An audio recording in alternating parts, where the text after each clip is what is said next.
Welcome to Portsmouth Now. I'm your host, Rob Lauer. July 4th, Independence Day, fireworks, music, festivities. You'll find all of these here in Portsmouth during the first week of the month. But you'll also find dozens of other special events taking place throughout all of July. And on today's show, we'll tell you about some of them. That's all coming up right here and right now on this episode of Portsmouth Now.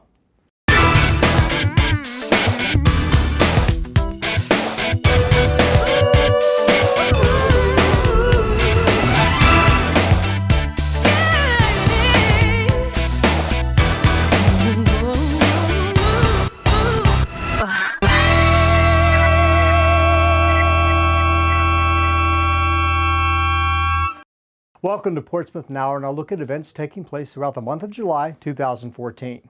This year, July 4th falls on a Friday, which means it coincides with First Events. What's First Events? Well, it's a series of events and activities that take place in Old Town from the first Friday through the first Sunday of every single month. Events kick off on Friday afternoon, July 4th at 4 p.m. with Stars and Stripes Forever, presented by the Tidewater Concert Band on the Portsmouth waterfront at the old Holiday Inn site.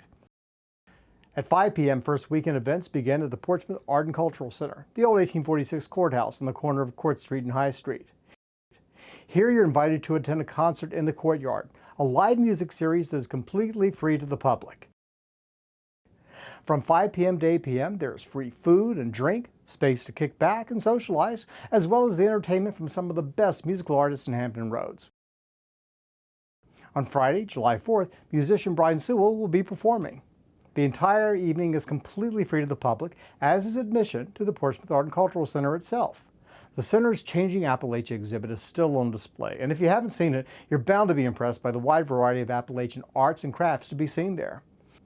Of course, Old Town is a great place to go for dinner any night of the week. Within walking distance of the Art and Cultural Center, you'll find some of the best dining in the region. There's German food, Mexican, Asian, Italian, Mediterranean, as well as seafood, and traditional American and Southern favorites. At 9:30 p.m., head over to the Portsmouth Seawall or to Crawford Parkway for our front row view of the annual Independence Day fireworks over the Elizabeth River between Portsmouth and Norfolk. Saturday, July 5th, the same as to do the first Saturday of every month. The Old Town Antiques to Flea Market will be held in the Middle Street Garage at the corner of Middle and London Streets. The market is held year-round, rain or shine, on the first Saturday of each month. Gates open at 10 a.m. and close at 2 p.m. Always, the admission and the parking are absolutely free. After the Antique to Flea Market, be sure to stop by the main branch of the Portsmouth Public Library at 601 Court Street for their monthly Friends of the Library book sale. The book sale will be held in the library's basement from 10 a.m. to 4 p.m. The Independence Day celebration continues on into Saturday, July 5th, with the annual Patriot Day activities sponsored by the City of Portsmouth Museums. I'm joined by Corey Thornton, who is the Curator of History for the Portsmouth Museums. Thanks for joining us, Corey. Thank you, Rob. And we're standing here in front of the Portsmouth Naval Shipyard Museum, which I believe is the site of Patriots Day on July 5th. Indeed it is. In fact, not only just the museum, but you're standing in part of the site, and it's going to extend this way out to the seawall.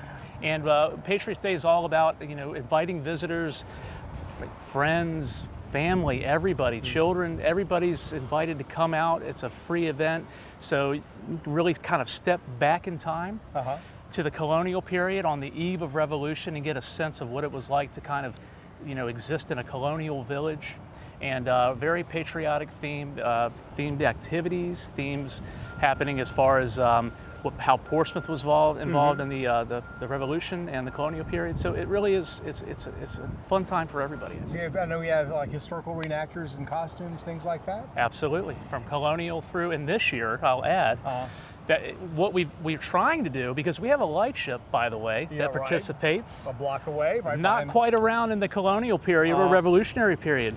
Didn't come around until about 1915. So what we're doing actually is transitioning from this very colonial patriotic time.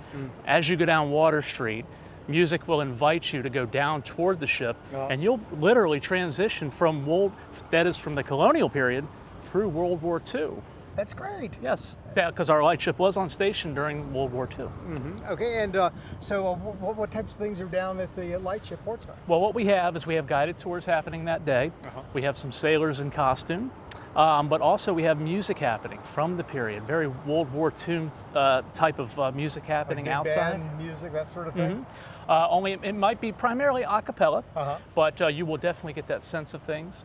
Also, we will have other activities happening at the ship, including hands-on interactive activities, as we always have at both places during our programs and events. Well, now, a lot of people probably have not been to the Lightship Portsmouth, but it really is a unique museum, and a lot of people, I think, that maybe drive by don't think of it as being part of the museum system, but it really is a cool site. Yes, it is. It kind of it takes you off guard. I think it takes most folks off guard. What is this a tugboat? What is this we're looking at? And it is a former Coast Guard lightship, and it is part of the museums. And really, we tend to look at it as a very historic house in a sense, only an unconventional one. It's not your average wood-built house. It's one of just a handful that are actually on display in the United States, isn't That's it? correct. So my count the last time, it's one of 11. Most of which are interpreted as museums or, again, a kind of unconventional historic house. However, ours is the furthest south here on the East Coast. Okay, so the Lightship Portsmouth, and then here we have people, reenactors, costumes, I guess colonial games. I've been to a few years back, I came to one of these. It was a lot of fun. I remember that. Yes. Yes. But so what time does it run on the 5th? Great question. 10 o'clock a.m. to 5 o'clock p.m. Our reenactors and such get here a little early to make sure they're all set up so that everything's ready to go. But for the public, for folks wanting to come out, it's free admission. Again, that's 10 a.m. to 5 p.m. And they can take it in the museum as well, right? Absolutely. I hope they do. Okay, all right. Well, thanks for joining us, Corey. And Thank good you, luck Rob. with Patriot Day. We I appreciate look forward to it. Hope to see you there. I will be there. Okay. From Saturday, July 5th through Monday, July 7th, if you head down to High Street Landing in Old Town, you'll be able to see something that is, well, indescribable, truly indescribable. Confused? You won't be after you watch this next interview. Well, I'm joined by David Schulte, who's the tourism administrator for the city of Portsmouth. Thanks for joining us, David. I'm glad to be here. Now, we hear that something inexplicable is coming down here at High Street Landing in July. Tell us about it. Well, Rob, we're very excited. We're going to have a very special and unique event here this summer. Right here at High Street Landing, there will be a 110-foot long ship called the Amara Z, which is packed full of circus performers. And they will put on a show 3 nights in a row, July 5th, 6th, and 7th. It's called the Caravan Stage Company. And they're a troupe that travels from harbor to harbor, putting on what I think is best described as a Cirque du Soleil in the rigging of a ship. Oh, wow. So it's going to be something completely new and different for Portsmouth. Now, where do they originate from? Are they American or are they British? They started in Canada about 40 years ago. Started out as a traveling circus troupe in literally a wagon. But about 20 years ago, they started to put this show on ship. And for the past 8 years, they've been touring Europe. And this is the first year they're back in the U.S. Wow. So they're working their way up from Jacksonville, Florida, and they'll be coming all up and down the East Coast this summer. But we're very excited because this is the only Hampton Road stop that they're going to be making. Now, this ship, is this like a big old-fashioned like sailboat, sailing ship like from the 1800s, 1700s? It's a 110-foot long sailing ship. And the entire show is put on in the rigging of the ship. They have very dramatic lighting, acrobats who do their performances in the rigging. And we understand it's sort of an environmentalism theme. It's kind of like a Cirque du Soleil show that's themed about environmental themes. But it's a show for the whole family that'll take place right here at High Street Landing. And I understand there are special effects also like explosions, or they had in past shows there have been explosions and Well, we don't things. know exactly what they have in mind for us at this show, but we think it's going to be something pretty special. All right, so now what time are the shows? The shows are on the evenings of July 5th, 6th, and 7th. They run from 9 o'clock in the evening till 11 o'clock because the show has to be done at dark. Wow, so it's a at long night. show. It's a 2-hour show. And folks are going to be invited to come for free. There's no admission charge. And we're encouraging everyone to bring a blanket or bring a chair to sit on because there won't be any provided seating. But we think it's going to be something really unique for Hampton Roads. Okay, and so basically anywhere on High Street Landing you can stand or pick a spot and you'll be able to see the show. That's right. But that sounds really like something totally unique, something we've never seen in this area before. It is. They toured the U.S. prior to going to Europe, and we talked to some folks up in New York City and in Maryland who had hosted the show, and they raved about it. All right. So be sure to come out then. And what are those dates again? July 5th, 6th, and 7th, 9 p.m. right here at High Street Landing. All right. Thanks so much for joining us, You're David. welcome. My pleasure. When we come back to Portsmouth Now, we'll continue our look at special events taking place throughout the month of July. So stay tuned. We'll be right back after these messages.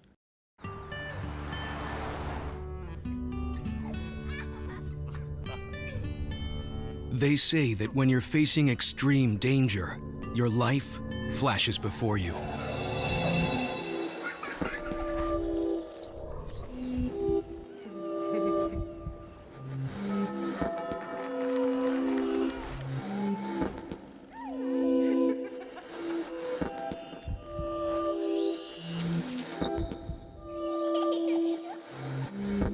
If you think that's sad, consider facing it before you even have enough life to flash before your eyes. Car crashes are the #1 killer of children 1 through 13. Deaths and injuries can be prevented by using the right car seat. Visit safercar.gov/the-right-seat to know what is appropriate for each age and size. Here at the GED Pep Talk Center, we have pep talkers standing by to get you motivated for your GED diploma. Text the name Terry to 69222 for a sympathetic pep talk. You show people what you really are. Or for a gentle pep talk, text the name Deborah. You know you're going to make people very proud of you. And if that's not enough, text the name Danny for an extreme pep talk. Prove everyone wrong. Show them you're the boss. Get your GED pep talk and find free GED classes. Text the name of the person you want a pep talk from to 69222. Welcome back to Portsmouth Now, and a look at events and activities taking place this July. You know, summer is a great time to get outside and enjoy nature. You can do this at any of the city parks. And of course, there's Hoffler Creek Wildlife Preserve in Churchland. On Saturday, July 12th, from 8 to 10 a.m., the preserve will be hosting an early bird walk. Stroll around Lake Ballard with local bird expert Clark White and identify birds by sight and sound. But be prompt because the gates close at 8:15. Late arrivals can't be accommodated. The walk is free of charge and no registration is necessary. A week later, on Saturday, July 19th, Hoffler Creek will sponsor another great outdoor activity, the Summer Tasting Tour. To find out more about it, I headed over to Hoffler Creek. Well, I'm out here at Hoffler Creek on one of the hottest days of the spring so far, and with Vicki Schufer, and now you have a string of titles you go by, so go ahead and give them to us. Well, I keep it simple with the naturalist. Okay. But then I'm also a forager, so forager works, and I'm also just completed my master's program in therapeutic herbalism, so technically I am an herbalist as well. And so, you know, you can stream off of that to any different number of titles, but I've also published books, and so publisher fits right in there with it. Oh, great. So don't do as much of that anymore as I do the foraging and the herbal stuff. Okay, so now the event here is called The Blackberry Tasting Tour. Blackberry Tasting Tour, and I guess you're going to forage around? We do. We go out, we pick the blackberries, and then, but before we go, I talk a little bit about the berries and the benefits of the berries. And then I get the ice cream maker going. And so while we're out picking, the ice cream is being made. So then we come back and we take those berries that we've picked and we add them to the ice cream, and we have blackberry ice cream. What types of things grow here? Is it just blackberries? No, there's other berries as well, and if the season is right, sometimes we're able to get the black cherries also.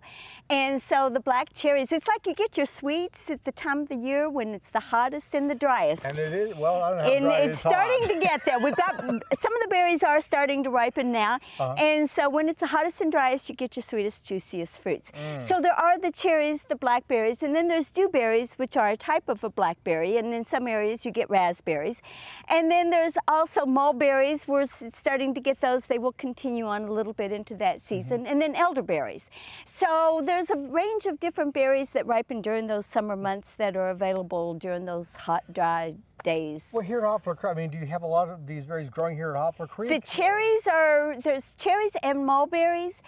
The dewberries I don't see as much as blackberries, and I'd rather have the blackberries than the dewberries. So it's mostly, here at Hoffler Creek, it's mostly the blackberries, the wild cherries, and the mulberries. Okay, is there an example of any of these around here? Yes, actually, there's a few that are already starting to turn ripe. And well, why don't you go pick one and bring it over to the camera and let's have a look at it. Okay, we have some that are black, some that are still red, but many that are green that should be ripe just about the time that our program is scheduled to take place. So this is one of the early ripening ones. So what would you say to a novice such as myself who just is walking along and see some berries and they look sort of like something in the grocery store. Would you recommend picking them, eating them, or not doing that? Do they need to?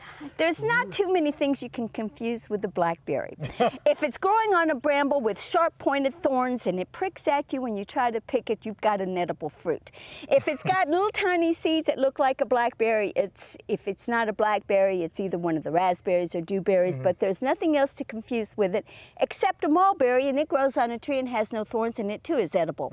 So the blackberries, raspberries, those are all safe foods for a novice to begin with, because there's just not anything else that's got those sharp thorns that you you're can not going eat. to pick something that looks like this And mistake it for something else. Yourself. No, Okay. you're not going to do it. So I don't know of anything around here that could even be confused. And of course, this is one that's cultivated. You have different varieties. They have thornless varieties. But if you want the true wild blackberry, you have to go work for it. And so this is, you have to give a little effort, a little blood, and picking those. A little blood, I guess, if there's thorns.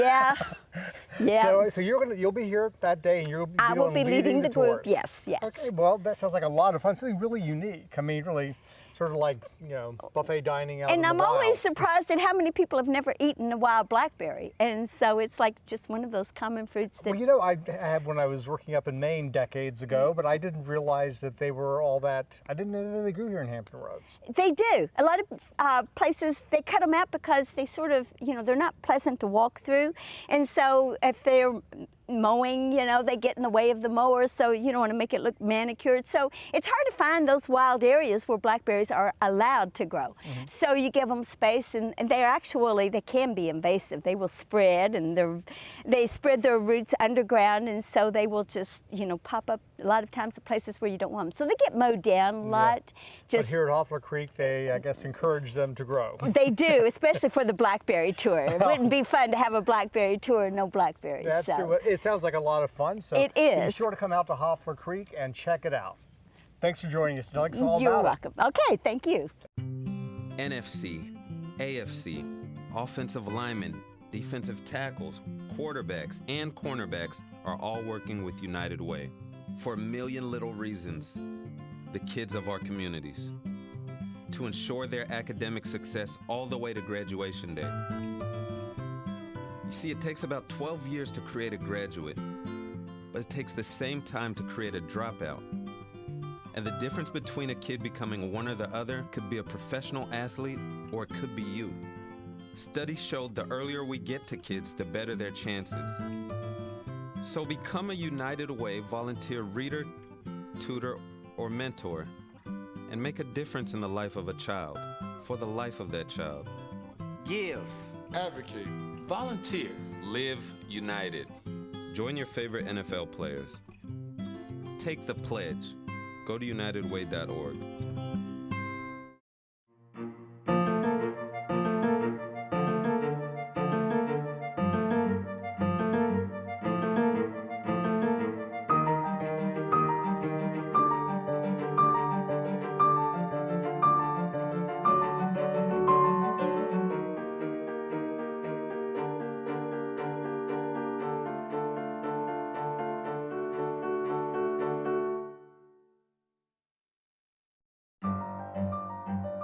Welcome back to Portsmouth Now, and a look at events taking place this July.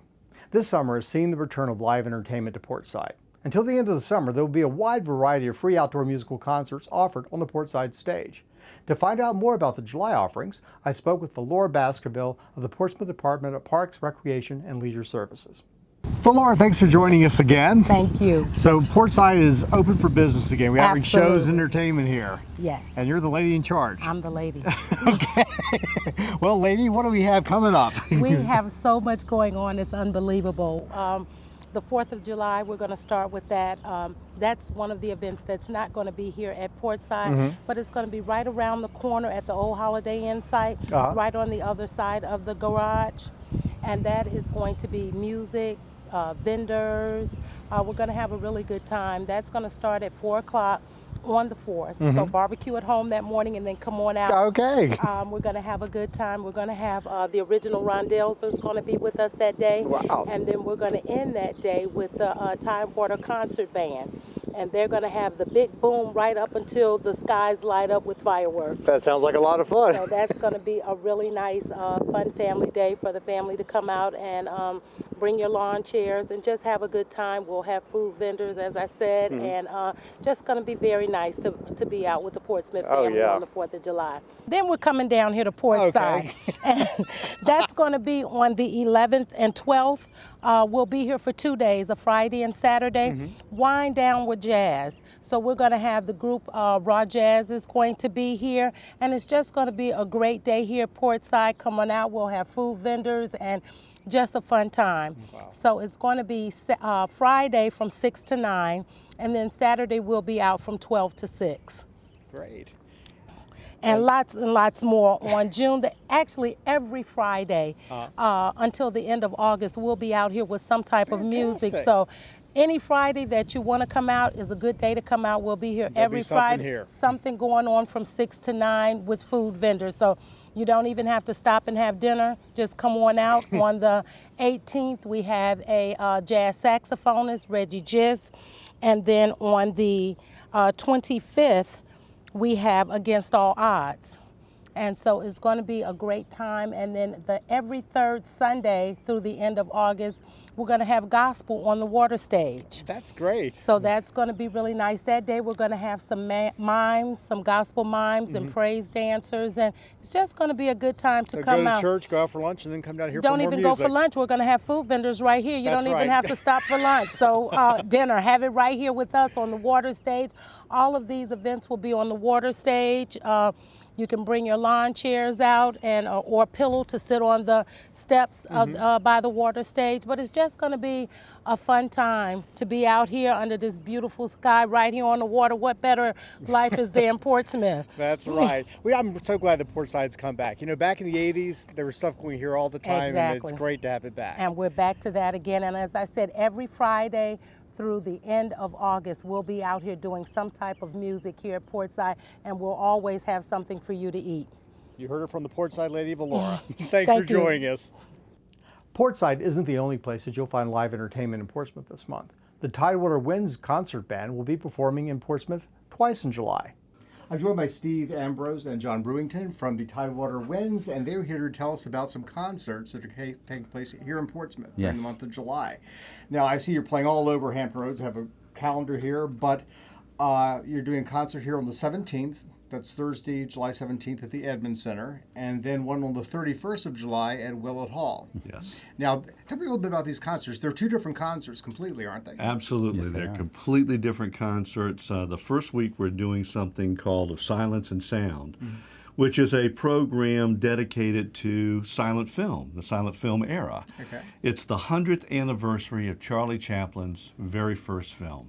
And we're going to honor that body of work by actually doing a film, having a film projected behind the band, and we're going to play the music score to the film. It's a wonderful, wonderful tune. Wow. The movie is called The Adventurer, and we're very excited about being able to produce that and bring that to Portsmouth. Okay, now is that the only thing on the program that evening? No, we've got a lot of different music that we're going to be doing. An original piece by Alfred Reed called Curtain Up. We're going to do a period piece of music called Alexander's Ragtime Band, which everybody will be familiar with. And then we're doing some additional film music as well. We're doing a piece called Masters of the Silent Screen, and it's music that's taken from the vaudeville and silent film era by a gentleman named Zamerick. Zamerick actually was the first person to collate a body of literature for silent film. So he had tunes such as the cowboy scene or the hurry scene or the sleep scene, those kinds of things. So if there was a band or an organist in some small town in Iowa somewhere at the movie theater, she'd have this book, and then when that type of scene came up, that was the stock music? That's exactly it. And now that's been arranged for our concert band to play with video behind it. Okay, now your Willett Hall concert is a little bit different. That's called Big Band Theory. Now I'm guessing from the title that's big band music. That's correct. Yeah, we're going to do a full big band concert featuring our Tidewater Winds Big Band. And we're going to do some tunes that are familiar to most anybody. We're going to do In the Mood, I Left My Heart in San Francisco, Don't Get Around Much Anymore, Take the A Train, Satin Doll, those kinds of tunes. Wow. It will be a fun evening of nostalgic music. Now, you said something interesting before we started filming. You said we give people a reason to come out and hear us. Absolutely, we do. and the reason that we want, the reason that people come out to hear us, there are a lot of things. One is that there's a real quality about what we do. Mm-hmm. People really enjoy the ensemble, and we do things that are kind of out of the box. Uh-huh. It's not your typical kind of concert where you sit and get. There's a lot of interaction with the audience, and just like with our film week. It's very interactive. It's very visually entertaining as well as musically, aurally entertaining. Now, you're the maestro. I am. He is the maestro. And you're head of the board of directors? That's correct, I am. But you started out in the band Yes, itself. I did. Way back when the band first began with Sidney Berg, I played clarinet on the band for the first 2 years. And after that, I went and did some other things. And then about 12 years ago, I came back on the board on the administrative side. Mm-hmm. And since that time, John has just immensely improved our programming. The reason to come back is because of the way he programs our music. Our new executive director has changed the way we do business in almost every way. The organization is vital and growing again. That is fantastic. Well, you have two chances to come out in Portsmouth. The first, like I said, is Thursday, July 17th at the Edmund Center. That's at St. Mark's Church on Frederick Boulevard. And then at 7:30 at Willett Hall on July 31st. So come out and hear the Tidewater Winds. Thanks for joining us, gentlemen. Thank you. Thank you, Rob. That's it for our show today. The events and activities we featured on this episode are just a handful of dozens of events taking place throughout Portsmouth. For instance, on Saturday, July 26th, the Wonderful Wizard of Oz exhibit opens at the Children's Museum of Virginia. This is a larger-than-life pop-up book exhibition based on L. Frank Baum's classic, first published in 1900. Besides the Scarecrow, Tin Woodman, and Cowardly Lion, you can visit Munchkinland, the Castle of the Wicked Witch, and the Emerald City. The exhibit will continue on into September, and throughout all that time, the museum will present Oz-themed shows and other special events. To find out more about any of these events or any other events taking place in Portsmouth, simply log on to www.portsvaevents.com and then come to Portsmouth, where if you give us a day, we'll give you a vacation.